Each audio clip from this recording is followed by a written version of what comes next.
2024 के लोकसभा चुनाव में बीजेपी को सत्ता से उखाड़ फेंकने के लिए विपक्षी गठबंधन इंडिया अलायंस के नेता मुंबई पहुंच चुके हैं। नेताओं का कहना है कि वे देश हित के लिए एक साथ आए हैं। देश के विकास के साथ आज़ादी भी ज़रूरी है। नेताओं ने कहा कि ये इंडिया गठबंधन का असर है कि केंद्र सरकार ने रसोई गैस की कीमतों में 200 रुपये की कमी की है। इंडिया अलायंस की मेंबर मुख्यमंत्री ममता बनर्जी भी बैठक में शामिल होने के लिए मुंबई पहुंच चुकी हैं। बता दें कि इंडिया गठबंधन का ये तीसरा बैठक है और इस बैठक में शामिल होने के लिए सभी नेता मुंबई पहुंचे हैं। कल 3:30 पर गठबंधन की ओर से प्रेस कॉन्फ्रेंस की जाएगी।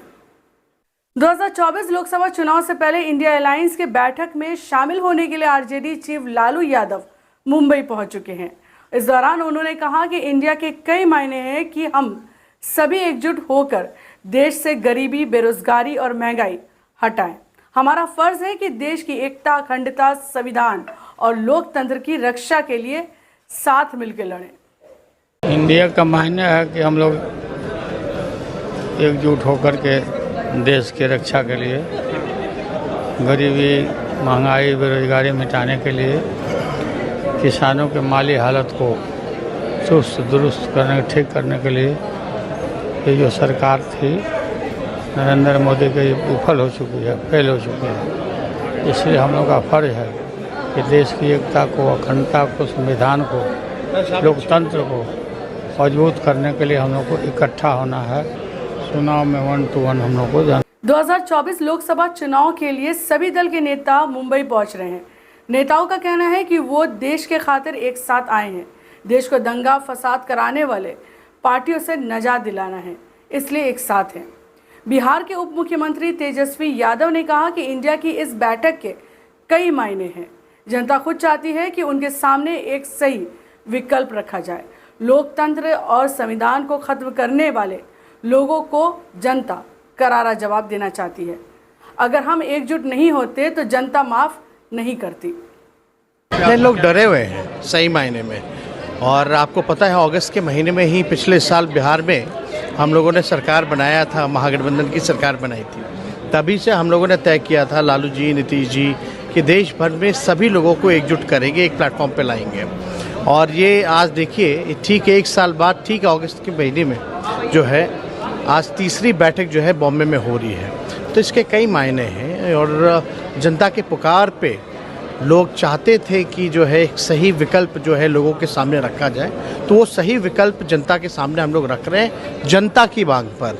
और हमें पूरा भरोसा है कि जो लोग जो संविधान को, लोकतंत्र को ख़त्म करना चाह रहे हैं, जो दंगा फसाद वाली जो पार्टी है, उनको लोग जो है करारा जवाब देना चाहते हैं। आप एनडीए की और बीजेपी की खास तौर पे बौखलाहट इसी चीज़ से देख सकते हैं कि वो लगातार हम पर हमारे नाम को लेकर हमले कर रहे हैं। और इतने बड़े बड़े लोग, यहाँ तक कि प्राइम मिनिस्टर ऑफ इंडिया, जिन्होंने कॉन्स्टिट्यूशन ऑफ इंडिया के तहत अपना कार्यभार संभाला, इंडियन फ्लैग के नीचे खड़े होकर शपथ ली, प्रेसिडेंट ऑफ इंडिया ने उन्हें शपथ दिलाई, गवर्नमेंट ऑफ इंडिया के वो मुखिया हैं, सरकार में आने के बाद startup India, skill India, make in India, बढ़ेगा इंडिया, खेलो इंडिया, चलेगा इंडिया, न जाने कौन कौन सी स्कीम्स उन्होंने लॉन्च करी, नीतियाँ लॉन्च करी। आज उसी पार्टी को और उन्हीं लोगों को इंडिया शब्द से नफरत हो गई। आज ये हमारे अलायंस का जो कंपैरिजन है वो किसी आतंकवादी संगठन से कर रहे हैं, क्योंकि उन्हें इंडिया शब्द से इतनी नफरत हो गई। ये नफरत नहीं है, ये उनकी बौखलाहट है। ये लोग डरे हुए हैं, घबराए हुए हैं कि कहीं ये गठबंधन सफल ना हो जाए।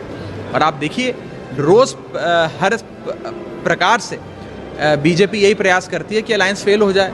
कभी कोई मनगढ़ंत आरोप लगा देगी, कभी ये शगुफा फैला देगी कि इस अलायंस के बीच में तो बड़ी टकरार है, आपस में लोग लड़ रहे हैं, लाठियां चल रही हैं, न जाने क्या क्या फैला देते हैं। लेकिन हम सब ये बात समझते हैं और देश की जनता भी ये बात समझती है कि बीजेपी तो हर संभव कोशिश करेगी कि अलायंस फेल हो जाए। लेकिन ये अलायंस फेल होने वाला नहीं है, क्योंकि ये अलायंस सिर्फ 4, 10, 50 नेता जो उस कमरे में बैठे उनका अलायंस नहीं है।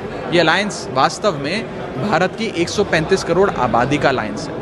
वो आबादी साथ आई है, पूरा देश साथ आया है। और उस 135 करोड़ आबादी का एक ही लक्ष्य है कि हमारी आमदनी नहीं बढ़ी, हमारा खर्चा बढ़ता गया, महंगाई बढ़ती रही, हमारे बच्चों को अच्छी नौकरी नहीं मिली, बड़े बुजुर्गों को इलाज नहीं मिल रहा। इन सारी समस्याओं का रोज़मर्रा के जीवन में जिन समस्याओं से इंसान जूझता है, उन समस्याओं का हल चाहिए। बात यह है कि हिंदुस्तान इस वक्त पूरी दुनिया का सबसे बड़ा मुल्क है आबादी के लिहाज से, और उसमें जो यूथ है, युवा हैं, सबसे बड़ी तादाद है।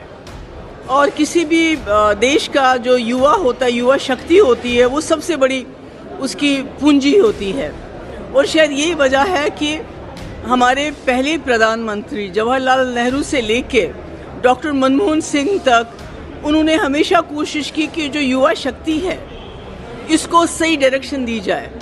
और JNU से लेके IIM से लेके IIT से लेके इसरो तक ऐसे इंस्टीट्यूशंस बनाए जिसकी वजह से आम हिंदुस्तानी बच्चा वो डॉक्टर बना, इंजीनियर बना और साइंटिस्ट बना, और आज उसी इसरो की वजह से चांद्रयान 3 चांद पे पहुंचा।